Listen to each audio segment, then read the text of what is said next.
bisa mendatangkan niat yang benar secara syarat. Nah, seperti apa niat itu definisinya menurut ulama ahli fikih? Kami sebutkan 4 definisi. Yang 4 ini kami ambilkan dari 4 madhab yang muktabar.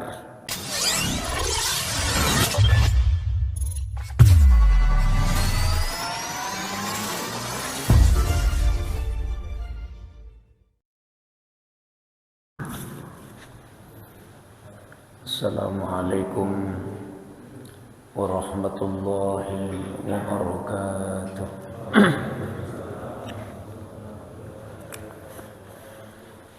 Innal hamdalillah nasta'inuhu wa nastaghfiruh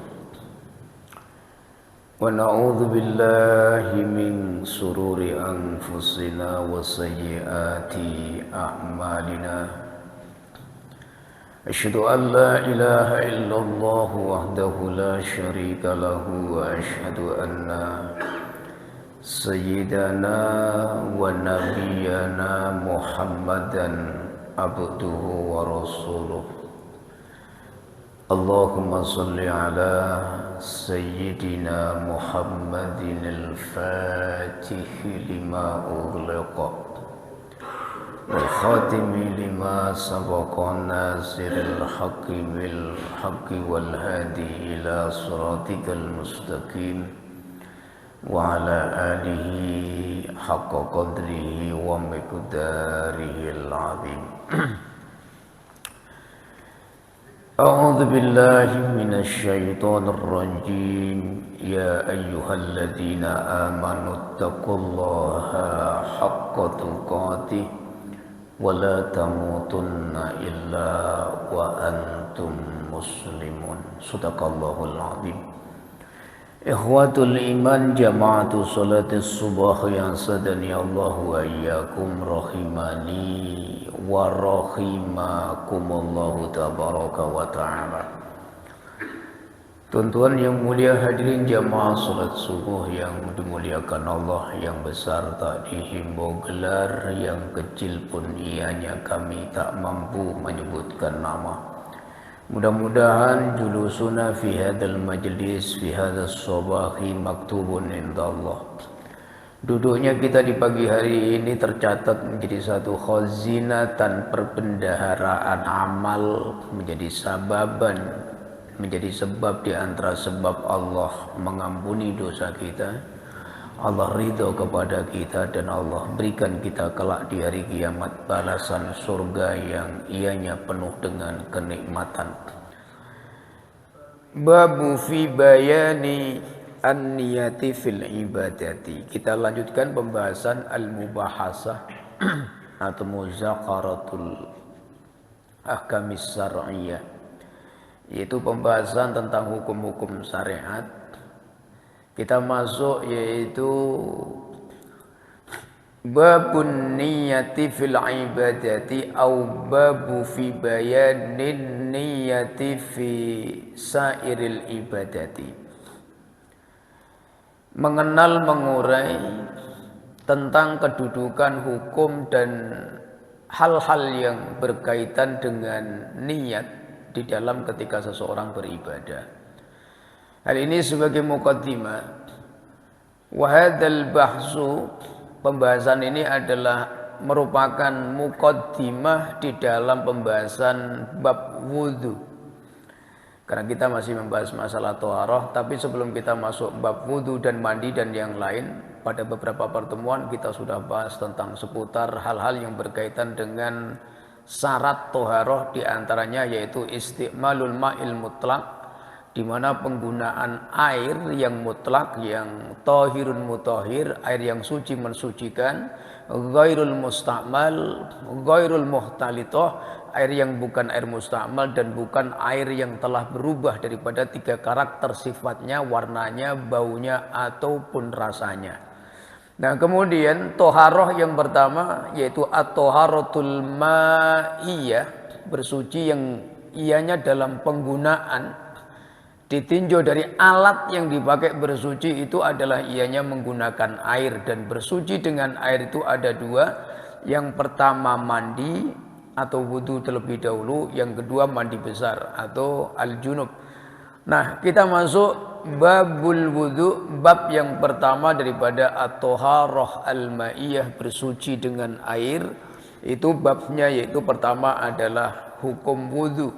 Nah, sebelum wudu kita bahas pengantarnya, yaitu niat di dalam ketika akan berwudu. Tetapi sebelum itu kita bahas secara umum. Babun niyati indal ibadati au fil ibadati au fi sa'iri ta'ati wal ibadah. Kedudukan niat dan seberapa pentingnya kita memahami tentang niat dan bagaimana cara berniat yang baik dan benar menurut hukum syara. Yang pertama yang kita bahas adalah ta'rifun niyati lughatan wastilahan. Makna niat secara bahasa atau secara istilah. Wa amma niyatu inda lughati wal istilahi kama qalahul ulama'una minal fuqaha. An-niyatu hiya al-iradah. Dalam kitab Mu'jam Maqayisil Lughah, kemudian dalam kitab Mu'jam Al-Ma'ani Al-Jami' Arabi bil Arabi, kemudian dalam kitab Qamus Al-Munjid Lois Ma'luf, kemudian dalam kitab Lisanul Arab Al-Imam Ibnul Mandur, terus kemudian ulama-ulama yang lain mengatakan an-niyatu huwa al-iradah. Niat itu maknanya kehendak. Al-iradah itu kehendaknya seseorang, iradatul mar'i ala syai'i. Jadi niat itu dipahami oleh para ulama sebagai bentuk keinginan, Pak. Iradatul mar'i ala syai'i artinya kalau ada orang menghendaki sesuatu itu dia artinya dia berniat akan sesuatu itu. Seseorang berniat ke masjid berarti orang itu menghendaki masjid untuk didatanginya. Itu niat, Pak, secara umum. Seseorang berniat akan berangkat ke tempat kerja, maka orang itu adalah dalam kondisi dia sedang menghendaki tempat pekerjaannya dan dia menghendaki untuk mendatanginya. Itu niat, Pak. Jadi hiya al-iradah. Niat itu kehendak. Au iradatul mar'i ila syai'i. Jadi kehendaknya seseorang terhadap sesuatu, maka itu niat. Qasdus syai'i berarti menghendaki sesuatu, menginginkan sesuatu. Contoh niyatut ta'am, niat makan. Berarti dia qasdut ta'am, dia menginginkan satu makanan. Untuk apa? Untuk dimakan. Karena secara umum al-aghlabiyah kalau ada orang ingin makanan itu notabene pasti pemahamannya dia pasti ingin makan. Qasdus sais, dia ingin teh, itu otomatis pemahamannya dia niat untuk niatus surbi, niat minum. Maka an-niat itu maknanya al-qasdu, kehendak, keinginan. Yang kedua al-azmu. Jadi niat itu dipahami oleh para ulama maknanya al-azmu. Azam, satu iktikat akan sesuatu perkara yang iktikat ini bukan hanya sekedar seadanya tetapi keinginan yang kuat, Pak. Nah, ini contoh yang paling mudah niat itu, Pak. Ini bahasanya langsung praktek ya. Enggak usah pakai proyektor. Contoh orang Arab mengatakan nawaitu, saya berniat untuk minum teh. An asrobasai. Jadi saya ingin atau berniat untuk minum teh. Asai. Nah, kemudian kalau dipahami ini adalah al-qasdu, yaitu qasadu. Ketika saya qasadu menghendaki untuk minum teh, ini berarti itu niat, Pak.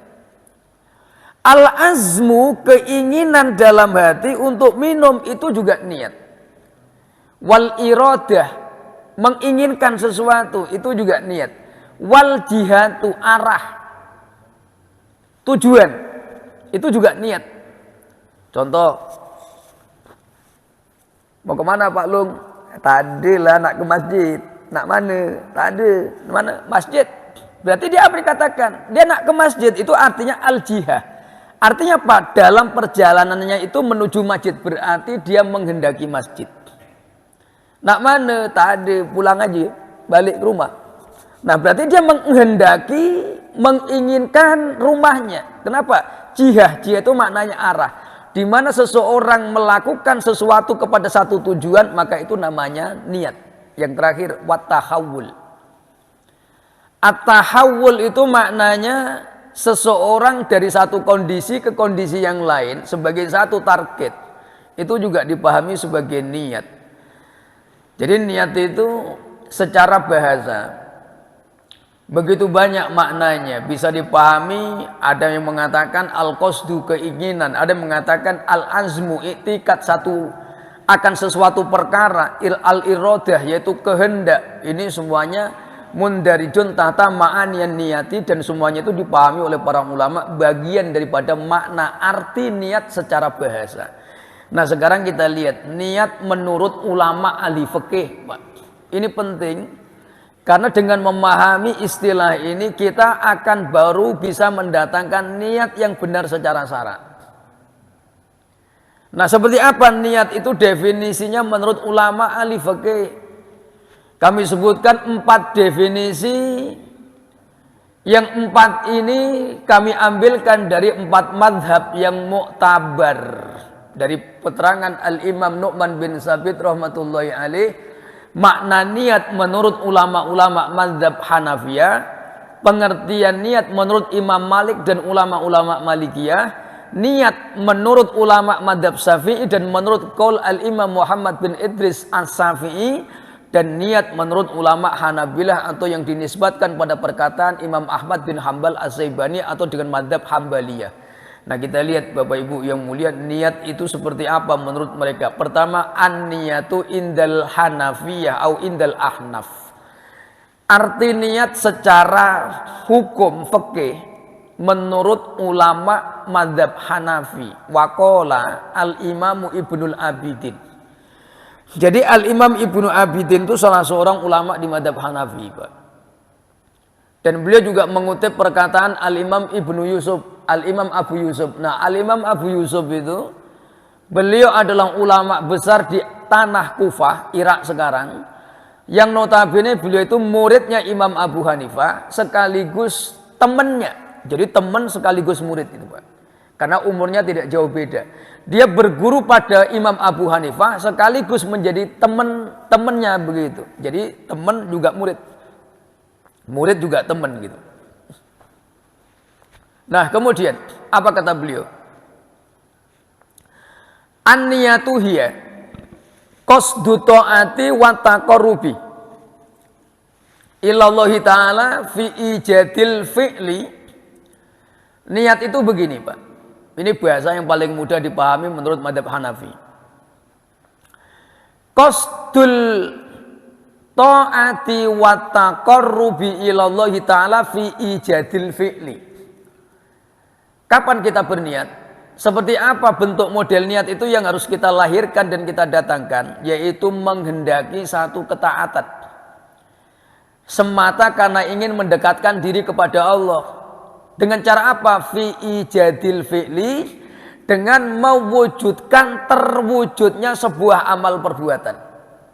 Itu niat, Pak. Kalau niat wudu bagaimana? Berarti qasdul wudu litaqarrubi ilallah fi ijadil wudu. Berniat untuk melakukan wudu, melakukan ketaatan semata karena ingin mendekatkan diri kepada Allah. Dengan cara apa? Dengan cara mewujudkan perbuatan wudu. Berarti itu niat wudu. Menurut ulama madhab Hanafiyah yang dipahami oleh Al-Imam Ibnu Abidin dalam kitab beliau yaitu Hasyiah Al-Imam Ibnu Abidin Al-Hanafi, tepatnya juz 1 halaman 105, Pak.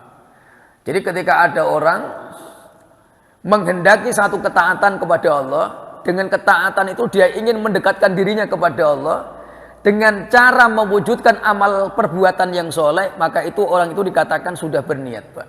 Contoh, orang ke masjid sholat subuh, terus dia berangkat, hatinya begini mengatakan, saya berniat, ini kalau menurut mazhab Hanafi, saya ingin sholat subuh semata karena Allah, semata karena ingin mendekatkan diri kepada Allah. Dengan cara apa? Saya mendatangi masjid, terus kemudian di dalamnya saya ingin melakukan sholat subuh berjamaah. Itu niat subuh namanya.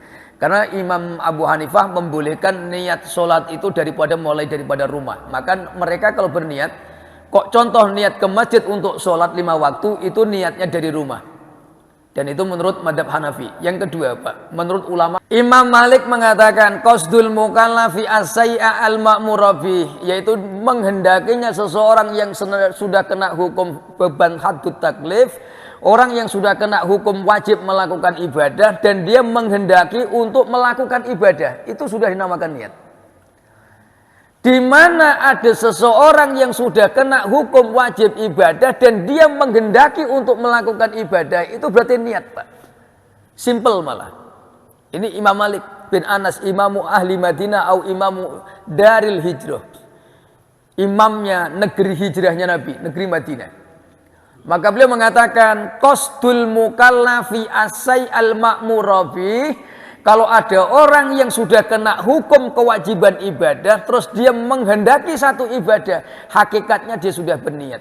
Orang yang sudah wajib sholat, terus dia datang untuk menginginkan sholat itu namanya sudah niat, Pak. Nah, kita lihat sekarang di madhab kami, madhab Syafi'i, wa amman niyatu indal istilahil fuqaha Syafi'iyah.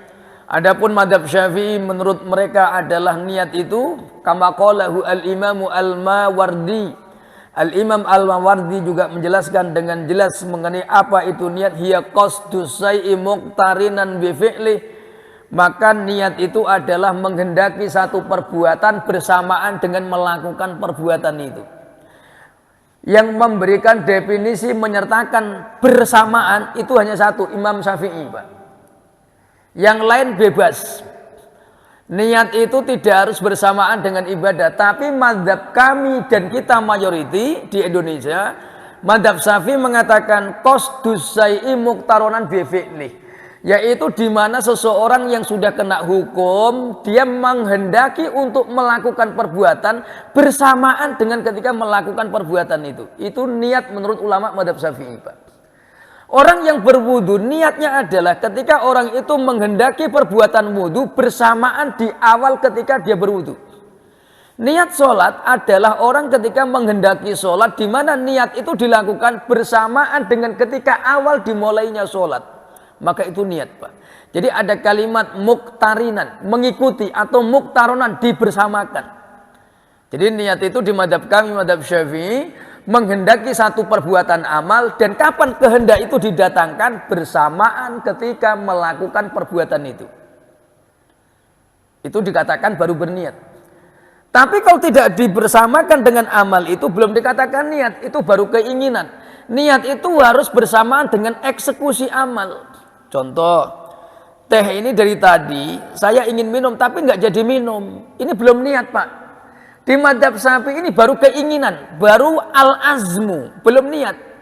Tapi kalau sudah saya angkat begini, terus bismillahirrahmanirrahim, dari ketika saya mulai begini, saya berniat meminum air teh ini karena semata ingin mendapat anugerah Allah. Ini baru niat. Ini bahasa paling mudah loh, Pak. Kalau cuma dari tadi mulai saya ngaji, saya mau minum teh, kok belum ada teh, nanti saya mau minum, nanti terus nggak jadi minum, itu baru keinginan. Namanya al-azmu, itu belum sah dikatakan niat menurut mazhab Syafi'i. Tapi kalau sudah diangkat begini, terus ada niat bismillahirrahmanirrahim, itu baru niat bersamaan, maka niat itu dalam hati. Nanti kita bahas, Pak. Nah ini. Nah kemudian yang ketiga, wa qala an-Nawawi an-niyatu azmul qalbi ala amali fardin aw ghairih, yaitu di mana seseorang menghendaki kehendak hati pada satu amal perbuatan, baik itu amal yang wajib ataupun yang sunnah. Maka setiap orang yang menghendaki satu perbuatan dan dia disertakan dengan di awal daripada perbuatan itu, maka orang itu dikatakan berniat. Dalam kitab Al-Majmu' Abu Zakaria Yahya bin Sharaf An-Nawawi Ad-Dimashqi, tepatnya juz 1 halaman 353. Terakhir Pak, menurut Imam Ahmad bin Hanbal As-Saibani. Wa qala al-Imam Al-Bahuti an-niyatu syar'an. Al-Imam Al-Bahuti itu salah satu ulama di mazhab Hambali. Beliau mengatakan an-niyatu hiya azmul qalbi ala fi'lil ibadati taqarruban ilallahi ta'ala. Niat itu apa? Di mana seseorang menghendakkan hatinya untuk melakukan ibadah semata karena ingin mendekatkan dirinya kepada Allah. Jadi dari 4 definisi ini sebetulnya masing-masing ada kesamaan. Dan kalaupun ada perbedaan, ulama mengatakan bi ikhtilafin yasirin, perbedaannya tidak terlalu banyak. Termasuk letak perbedaan itu di mazhab Syafi'i ada kalimat muktaronan, dibersamakan, atau yang membersamai muktarinan. Ini aja perbedaannya. Jadi ada beberapa klausul keterangan yang sama-sama perbuatan hati, al-a'mal al-qalbiyah. Lebih mudahnya niat itu termasuk af'alul qalbiyah. Jadi perbuatan al-a'mal al-qalbiyah, perbuatan yang tugasnya dilakukan oleh hati. Nah, oleh karena itu dengan melihat definisi-definisi niat menurut ulama-ulama ahli fikih ini, berarti bisa kita ambil keterangan, berarti niat itu adalah di mana ketika seseorang menyengajakan hatinya, menghendakkan dirinya untuk melakukan nahwal fi'li, melakukan satu perbuatan khusus di mazhab Syafi'i yang keinginan itu didatangkan ketika melakukan amal itu bersamaan dengan bagian pertama, maka orang itu sah dikatakan niat. Barang siapa yang tidak menetapkan sebagaimana keterangan ini, fala niyatalah bittifaqil ulama. Jadi kalau ada orang berniat kok enggak sebagaimana apa yang dikatakan 4 ulama mazhab ini, maka dikatakan belum berniat, Pak. Fala niyatalah. Man la niyatalah fala ibadatalah. Orang yang tidak berniat maka tidak dihukumi ibadah. Kaman la sholata illa binniyah, sebagaimana orang yang tidak dihukumi sholat ketika dia tidak berniat sholat. Kenapa? La sholata liman la niyatalah. Sepakat ulama, contoh orang yang sholat kok nggak berniat di awalnya, maka la sholata lahu, maka orang itu tidak dihukumi sholat. Man tawaddu'a bila niyatin, dan orang yang berwudu tidak diawali dengan niat, fala wudu'alah bittifaqil ulama. Semua ulama sepakat orang itu dihukumi sama artinya ianya tidak berwudu. Kenapa? Karena la yasihu al wudu illa au biduni niyah, maka tidak sah wudu seseorang kecuali ia mendatangkan niat. Jadi niat ini penting, Pak. Karena dia kaitannya dengan keabsahan satu amal ibadah. Artinya apa? Kalau beribadah itu hukumnya wajib, berarti mendatangkan niat pun ianya wajib. Jadi kaidah yang kita pakai, ma la yatimul wajib illa bihi fahuwa wajib. Kalau sholat itu wajib dan sholat itu tidak sah kecuali dengan niat, maka menyempurnakan niat hukumnya sebagaimana menyempurnakan sholat. Orang yang berwudu tidak sah kalau tidak dengan diawali niat, maka berniat sama ianya hukumnya menyempurnakan niat, wajibnya sama menyempurnakan wudu. Orang berwudu sama dengan niat di awal wudu, sawaun bisawain, Pak. Jadi status hukumnya sama. Jadi menyempurnakan niat itu hukumnya sama dengan kewajiban di mana seseorang ketika melakukan wudhu. Jadi nggak bisa dipisah-pisah, Pak. Maka pentingnya belajar niat itu di sini. Kenapa? Dia menyangkut atas urusan sah dan tidaknya amal ibadah kita. Nah, yang kedua, Pak. Sekarang kita lihat hukumnya. Kalau tadi definisinya, sekarang kita masuk al-mabahasus tsani hukmun niyati fil ibadati. Hukum kedudukan niat. Jadi niat itu sebetulnya apakah dia hanya sekedar sunnah atau wajib atau seperti apa menurut para ulama. Wa qala al-ulama waqtalafal fuqaha fi niyati. Waqtalafal fuqaha fi niyati hal hiya syartun min syurutil ibadati au min syurutil wudu'i au amla. Jadi para ulama berbeda pendapat mengenai kedudukan niat. Apakah dia syarat sah yang dilakukan sebelum ibadah atau dia rukun, Pak? Kalau wajibnya wajib, Pak. Jadi niat itu sepakat ulama wajib. Ai bimakna la ibadata liman la niyatalah. Ibadah-ibadah mahdhah, ibadah-ibadah pokok yang disyaratkan dengan niat itu tidak sah kalau tidak diniatkan. Cuman ulama berbeda pendapat, apakah niat itu syarat sah ibadah atau rukun ibadah? Apakah dia dilakukan qoblal fi'li sebelum melakukan ibadah atau bersamaan dengan ibadah? Dan ini perbedaan al-farqu baina syarti war rukni. Perbedaan antara syarat sama rukun. Contoh, surutu sholat di madzhab Syafi'i, di antara syarat sahnya sholat itu istiqbalul kiblat, menghadap kiblat. Pertanyaannya adalah, menghadap kiblat itu dilakukan ketika sebelum sholat dimulai atau ketika sholat sudah dimulai? Kira-kira Pak? Sebelum qoblat takbiratul ihram. Qoblal ihram artinya berarti setiap sesuatu syarat yang menyangkut keabsahan sholat yang dilakukan pra atau sebelum takbir itu berarti syarat namanya Pak. Wa amma min ba'di syuruti sihhati shalah satrul aurah jami'uha, menutup aurat Pak. Memakai kain pelikat, memakai baju koko, menutup aurat ini dilakukan sebelum sholat dilakukan atau ketika pas waktu sholat? Pasti jawabannya sebelum sholat. Itu namanya syarat. Surutul wudhu, syarat sahnya wudhu yang pertama adalah wakanal ma, keberadaan kaunul ma itu tohirun wa mutahhirun. Syarat sahnya wudhu pertama keberadaan airnya itu suci. Nah masalahnya pertanyaan adalah mengadakan air yang suci itu apakah ketika sedang wudhu atau sebelum wudhu dilakukan? Pasti jawabannya sebelum wudhu dilakukan baru menyiapkan air, itu berarti syarat. Nah niat ini Bapak Ibu yang mulia, apakah dia syarat ataukah rukun? Nah ulama yang mengatakan amman niyatu hiya ruknun min arkanil ibadah, dia rukun itu hanya Imam Syafi'i Pak. Qaul yang paling masyhur bahwa niat itu bagian dari juz'un min ajza'il ibadah yang wajib dilakukan bersamaan dengan satu ibadah, itu Imam Syafi'i. Di Raudhatul Jannah madzhabnya pakai apa? Syafi'i itu? Betul kan? Mayoriti, walaupun sebagian ada yang tidak. Saya katakan mayoriti aja. Pak Taufik. Kita subuhnya pakai kunut.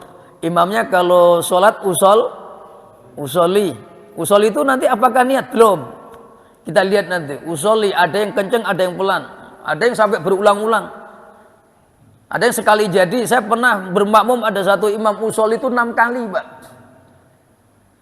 Soli, turun lagi dia Pak. Tak jadi barang nih.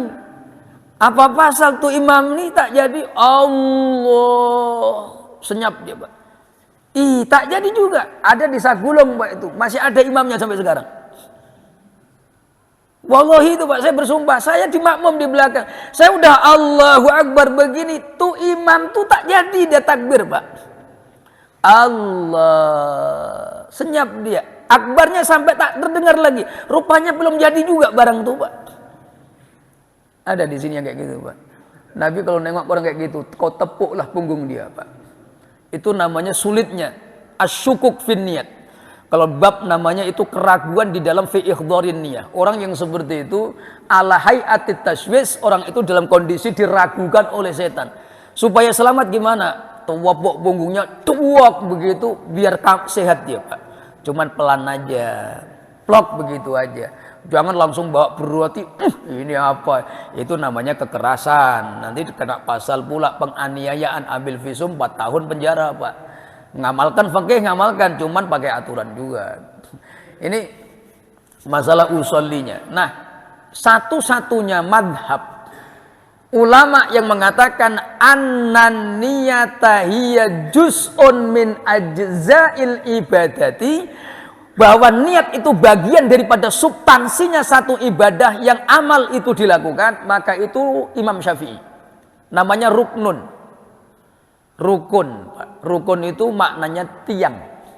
Makanya Ka'bah itu ada 4 tiang pojok. Rukun Yamani itu rukun, maka dikatakan tiang. Rukun Islam itu tiang pondasinya, tiang pilarnya Islam. Bukan rukun tetangga, rukun warga itu bukan. Itu RW RT namanya Pak. Ada RT RW sini. Ada kan? Saya itu kalau ngaji ada RT RW datang tuh semangat saya Pak. Seneng saya kalau ada RT RW datang. Jadi pilar ini loh Pak, itu rukun namanya. Nah ada ulama yang mengatakan niat itu bukan rukun tapi syarat. Min suruti sihatil ibadah. Imam Abu Hanifah, ibadah itu kalau nggak diawali niat maka nggak sah ibadah itu. Tapi kapan meletakkannya? Apakah barengan dengan ibadah ataukah sebelum ibadah? Imam Abu Hanifah mengatakan qoblal ibadah li'annaha min surutil ibadah. Maka kalau ada orang mengatakan niat itu boleh dari rumah, itu boleh, itu menurut Imam Abu Hanifah. Tapi Imam Syafi'i mengatakan sah-sah aja. Tapi dengan catatan orang itu antara ketika berangkat dari rumah sampai ke masjid itu tidak ada al-fasil. Apa itu al-fasil? Tidak ada jeda sesuatu yang membatalkan niatnya. Contoh, ini ulama yang menjamu mengambil jalan tengah. Ada ulama yang membolehkan niat sholat itu dari rumah, Pak. Ya, kalau sudah berdiri di saf maka wajib mengulang niatnya. Kenapa? Ada dikhawatirkan khaufan min inqita'in niyah. Karena niat itu harus mustamirah, Pak. Ada kontinuitas antara ketika pertama kali ingin berangkat ke masjid untuk sholat sama sampai perbuatan sholat itu harus selalu ada. Tapi kalau orang itu berniat dari rumah, nanti dia sebelum berangkat ke masjid dia mampir beli rokok dulu. Masih 10 menit. Dari rumah niat sholat nih. Cuma dia ingat, 10 menit mampir dulu ke sana. Tadi istri pesan miso. Daripada habis sholat nanti kelamaan, sebelum sholat beli dulu miso. Ini sudah tak sah lagi niatnya, Pak. Kenapa? Ada fasil, ada mungkote, ada pemutus antara niat ketika dia di rumah sama niat ketika dia akan menegakkan sholat. Itu sudah nggak sah lagi, Pak. Makanya Imam Syafi'i mengambil mudahnya niat itu bersamaan dengan ibadah. Kenapa? Karena ada surutul istimror, ada syarat keberlangsungan niat ketika awal pertama kali wat'un niyah, meletakkan niat dengan perkara yang akan dikehendaki itu tidak boleh ada jeda. Gak boleh ada pemisah perbuatan selain niat yang dikehendaki, Pak. Contoh begini, Pak. Saya niat minum teh, tapi niatnya gak bersamaan. Ibaratnya ini ibadahnya. Saya langsung minum, walaupun saya nggak niatnya ketika minum. Ini menurut Imam Abu Hanifah boleh. 1 jam sebelum saya minum, saya berniat saya akan minum teh. Tapi saya tetap terjaga niat saya, itu boleh, Pak. Tapi ketika saya mau minum teh, saya makan gorengan dulu. Maka niat minum teh ini batal. Kenapa? Ada niat-niat yang lain. Sebelum saya niat minum teh, ternyata saya ada gorengan. Berarti saya niat ingin makan gorengan. Kalau ada. Kalau mau dicontohkan pun boleh juga, Pak. Umpamanya gitu loh, Pak. Umpamanya pengajian ada pisang goreng. Itu saya contohkan juga, Pak. Kalau ada. Kalau nggak ada ya kita tunggu sebelah aja nanti, Pak. Nah nanti kita praktekkan niatnya di sebelah, Pak. Jadi sekarang kalau saya mau niat nanti makan bareng di sebelah kiri masjid, umpamanya. Itu baru azam.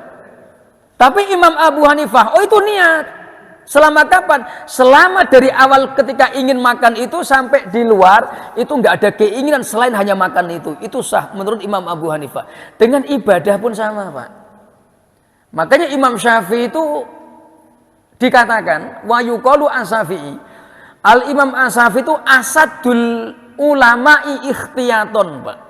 Jadi ulama yang paling hati-hati mengenai masalah hukum ibadah itu Imam Syafi'i. Bukan artinya saya itu membangga-banggakan Imam Syafi'i, bukan. Tapi realnya kalau bicara hukum yang paling teliti dan hati-hati itu Imam Syafi'i, Pak. Asyadul ulama'i ikhtiyaton. Dalam ketika menggali hukum, menetapkan hukum, Imam Syafi'i itu paling teliti dan paling penuh dengan kehati-hatian. Termasuk dalam bab ketika wat'un niyah, meletakkan niat itu beliau paling hati-hati. Ada yang lain dari rumah boleh, ada yang bizamanin kolil, nggak harus dari rumah, apamanya dia masuk masjid, nawaitul i'tikaf, kemudian dia niat ingin sholat 5 waktu, itu pun udah boleh. Bizamanin kolil dengan waktu jeda yang tidak lama. Ini pendapatnya Imam Malik. Tapi Imam Syafi'i nggak mau. Kenapa?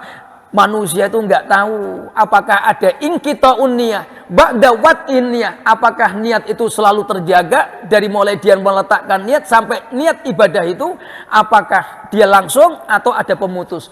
Ini Imam Syafi'i memikirkan umat Islam. Kalau semua orang hatinya bisa tawajuh begitu nggak masalah. Sekarang ini yang kita pakai, kita dakwain umat secara umum. Yang memegang setiap kaul, tiba-tiba dia niatnya dari luar sana sampai di sini dia sudah ada niat-niat yang lain yang hadir di hatinya, sehingga apa? Niat sholatnya terputus, dan ini tidak boleh.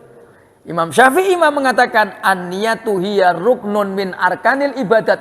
Maka Imam Syafi'i dengan tegas, niat itu juz'un min ajzail ibadah. Niat itu rukun, niat itu pokok, niat itu adalah bagian daripada bagian ibadah. Maka ibadah itu yang nggak pakai niat maka tidak dikatakan ibadah. Yang ketiga,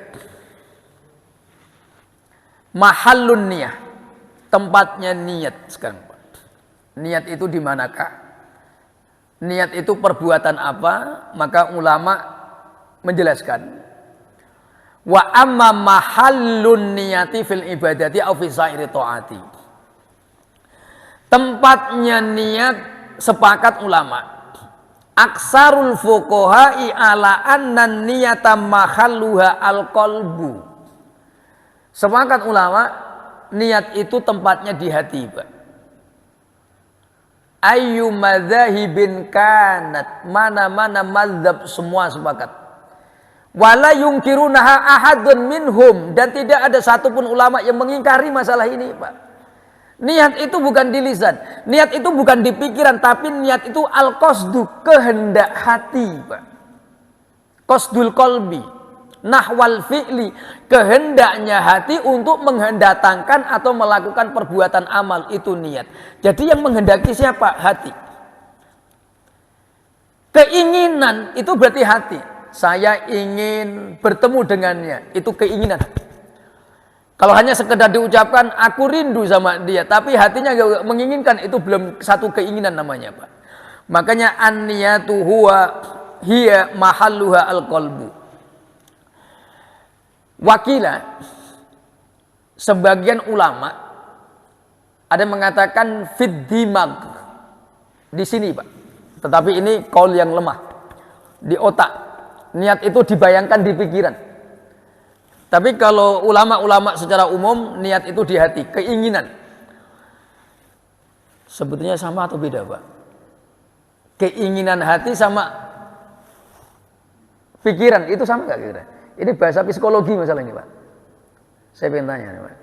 Kalau menurut bapak-bapak, apa yang terbersit dari hati dan apa yang terbersit oleh pikiran itu sama nggak kira? Karena ulama berselisih sampai sekarang nggak selesai itu, Pak. Am hiya an-niyatu fil qalbi am fid dimag. Niat itu di dada, di hati atau di pikiran? Di otak kita. Kira-kira menurut Pak Taufik sama nggak kira? Beda ya? Oke. Kalau menurut sampean ini sama nggak ya? Saya ini mencari perbandingan aja. Saya takutnya memahami kalau ulama ini menyendiri gitu. Nah, makanya saya tanya, kalau menurut bapak-bapak di sini, antara kehendak hati sama apa yang terbersit dari pikiran kita, ad-dimag itu namanya otak, Pak. Otak itu kan di sini. Makanya otak itu dipakai untuk berpikir. Nah, hati itu akal. Yang membedakan yufraku liyufarriqo, untuk membedakan.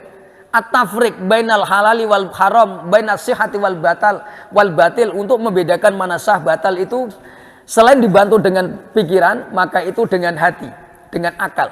Dan ini ulama pun hati itu di mana, akal itu di mana. Ini kajiannya kajian tasawuf sebetulnya, Pak. Dan ini kajian fikih, saya tak mau terlalu jauh-jauh bahasnya. Saya hanya ingin memastikan hati sama pikiran itu beda nggak? Beda ya? Oke, beda. Kita ambil kesepakatan beda. Jadi mazhab Syafi'i, madhab kami, madhab Syafi'i, niat itu bukan di sini, tapi di sini, Pak. Kalau di sini tidak didatangkan, maka la tasihun niyah, maka niatnya tidak sah. Nah, kemudian waqalal ulama, para ulama mengatakan, wa amma talaffuzun niyati, adapun mengucapkannya niat, wahtalafal fuqaha'u ala masru'iyatiha,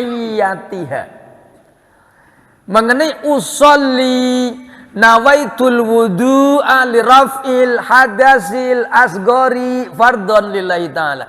Nawaitul ghusla li raf'il hadasil akbari minal janabati fardhon lillahi ta'ala. Nawaitu shauma ghadin. Nah, ini ulama berselisih mengenai apakah ia wajib diucapkan, apakah sunnah diucapkan, atau hanya sekedar perkara yang biasa. Ulama berselisih pendapat. Wahtalafal fuqaha fi hukmi talaffudin niyat wa amma inda syafi'iyati, ulama madhab kami madhab syafi'i, wa amma talaffudun niyati inda nutqi, au mengucapkan niat itu mustahabun, dianjurkan, liyusa'idal lisanu alal qalbi, untuk memudahkan hati ini mendatangkan niat, makanya dibantu oleh lisan.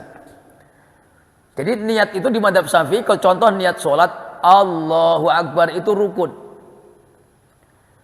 Itu rukun pertama. Rukun pertama dari ibadah sholat itu takbir. Rukun pertama dari wudhu itu ghuslul wajhi, membasuh wajah. Adapun kumur-kumur, madmadho, istinsyak wal istinsar, menghirup air hidung, mengeluarkannya, ghuslul kafain, mencuci tangan, atasmiyatu, membaca bismillah, itu sunnah. Sunanun au sunnatun min sunanil qablil wudu. Nah, adapun ia niat itu wajib. Kapan tempatnya? Di hati. Kapan waktunya? Bersamaan dengan juz'un min awali juz'in, yaitu bagian pertama. Kapan kita berniat dan kapan di mana tempatnya niat? Tempatnya niat itu di hati, Pak. Kapan waktunya? Inda awali juz'in min ajza'il ibadah bittifaqil ulama. Bagian dari pertama. Ini madhab syafi'i, menurut ulama syafi'i. Bagian dari pertama yang dikatakan ibadah itu wajib pokoknya. Contoh, kalau sholat, arkanu sholat wa awalu arkaniha, rukun pertama itu takbiratul ihram. Itu rukun, Pak. Berarti niat bersamaan dengan melakukan takbiratul ihram.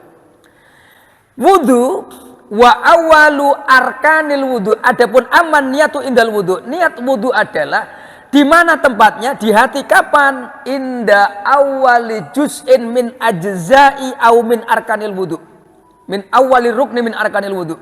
Jadi rukun wudu pertama apa? Ghuslul wajhi, membasuh wajah. Berarti mendatangkan niat wudu bersamaan dengan membasuh wajah. Ini tempatnya, kapan waktunya. Jadi kalau niat itu diucapkan itu wajib, maka ini sangat menyulitkan.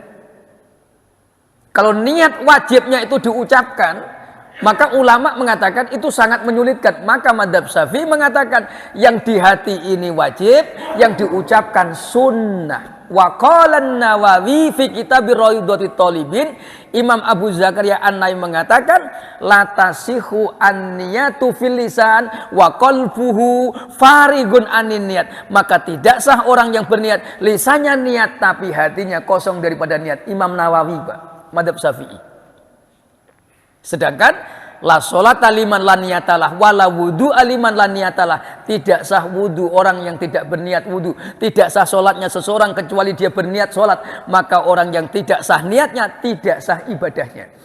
Sedangkan niat itu seperti apa? Niatnya wajib di dalam hati, mengucapkannya itu sunnah, mustahabbatan inda syafi'i, dan itu dihukumi perkara yang disukai dan dianjurkan. Kenapa? Karena dengan ucapan itu membantu niatnya hati. Berarti kalau wudu bagaimana? Nawaitul wudu'anya itu niat saya berwudu itu ketika membasuh wajah. Nawaitul wudu'a. Dan itu nggak perlu diucapkan.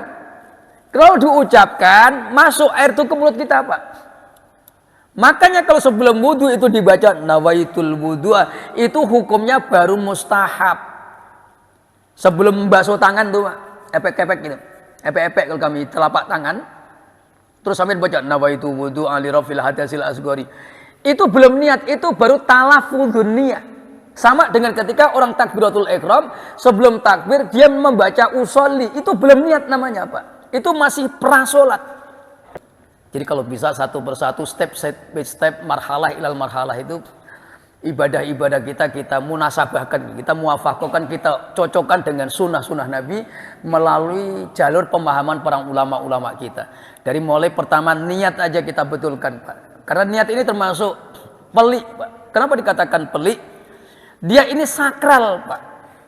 Pokok ibadah. Yang sepakat ulama tidak sah ibadah itu kalau nggak ada niat. Maka ini berarti menentukan, sedangkan niat itu di sini. Sedangkan kita menjumpai ada dua model, niat secara ucapan dengan secara kolbu, apakah itu harus bersamaan ataukah terpisah-pisah. Nah inilah yang kita dudukkan permasalahannya. Mengucapkannya sunnah, mendatangkan di hatinya itu wajib. Nah keterangan yang paling mudah dipahami itu keterangan Imam Nawawi. Dalam kitabnya Majmu' Raudhatul Thalibin juga beliau mengulang-ulang an-niyatu hiya fil qalbi. Kalimatnya jelas, an-niyatu hiya fil qalbi. Dalam riwayat yang lain, wa amma mahallun niyati al qalbu. Niat itu di hati. Terus apa kata beliau? Man talaffadhon niyata wa amma talaffuduha. Adapun orang yang membaca niat, wa qalbuhu farighun anin niyat, dan hatinya lalai, tidak mendatangkan niat, maka orang itu tidak dikatakan niat. Walaupun lisannya mengucapkan niat, Pak. Shalli fardhas subhi rak'ataini mustaqbilal qiblati adhan. Allah. Niatnya kapan? Ketika Allah. Itulah niat, Pak. Atau bizamanin yasir qabla takbir. Atau diiringi dari ketika usolli tadi. Itu untuk apa? Supaya ada istimrarun niat. Makanya Imam Syafi'i mengajarkan awali dengan ucapan. Orang kalau mengucapkan sesuatu itu akan masuk ke hati, Pak. Nah ketika menjatuhkan wukuknya takbir itu hatinya tidak kosong dari niat. Makanya disuruh ditakyin usolli fardhos subhi rak'ataini mustaqbilal kiblati adaan au qadaan imaman au ma'muman. Kan begitu, Pak. Nawaitul wudu'a li raf'il hadasil asghari. Pertanyaannya, kalau niatnya salah maka tidak sah wudunya. Kenapa harus berniat? Li'annan niyata, mangzilah niat ini untuk membedakan, Pak, bainal ibadati wal adah, untuk membedakan apakah yang dilakukan seseorang itu adalah ibadah atau hanya kebiasaan, tradisi. Itu niat. Contoh, sama-sama mandi, Pak. Kalau sampean tidak niat mandi besar, itu enggak sah. Hukumnya mandi biasa. Kebiasaan apa mandi? Litabrid au litandif. Mandi itu kalau bukan mandi yang kaitannya dengan hadas, itu mandi untuk mendinginkan badan atau membersihkan badan.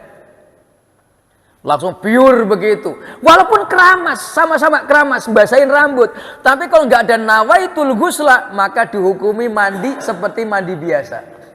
Tapi kalau dari awal mandi pure begitu, nawaitul ghusla li rafil hadasil akbari, maka mandi kita itu dihukumi mandi besar, mengangkat hadas besar dan dihukumi ibadah.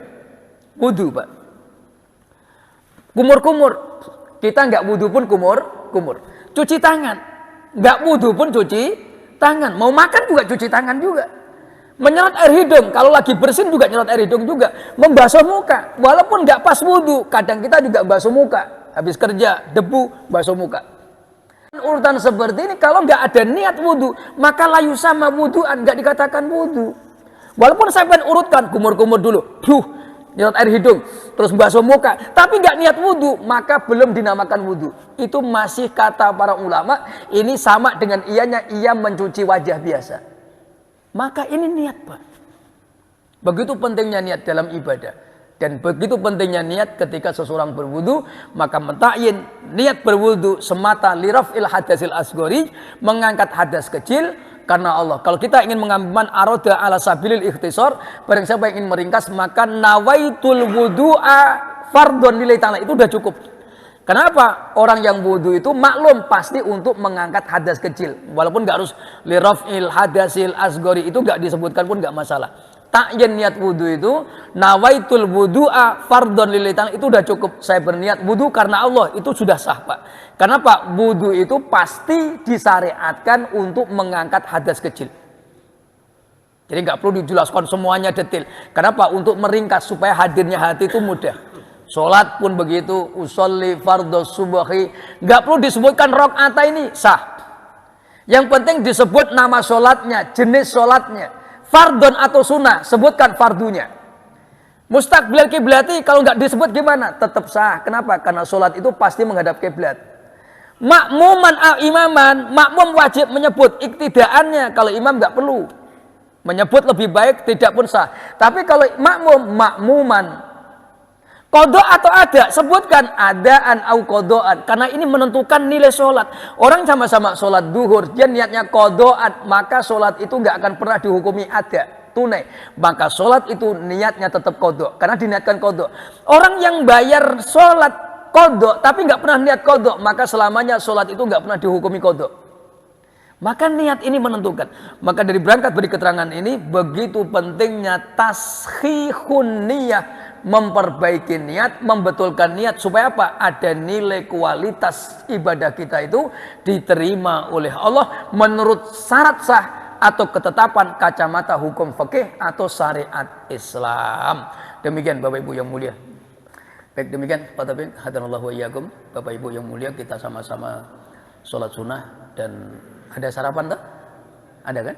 Oh, baik, kita sarapan di sebelah dan sama-sama kita tutup dengan doa kifaratul majelis. Subhanakallah wa bihamdika asyhadu an la ilaha illa anta astaghfiruka wa atubu ilaik. Billahi taufiq wal hidayah. Assalamualaikum warahmatullahi wabarakatuh.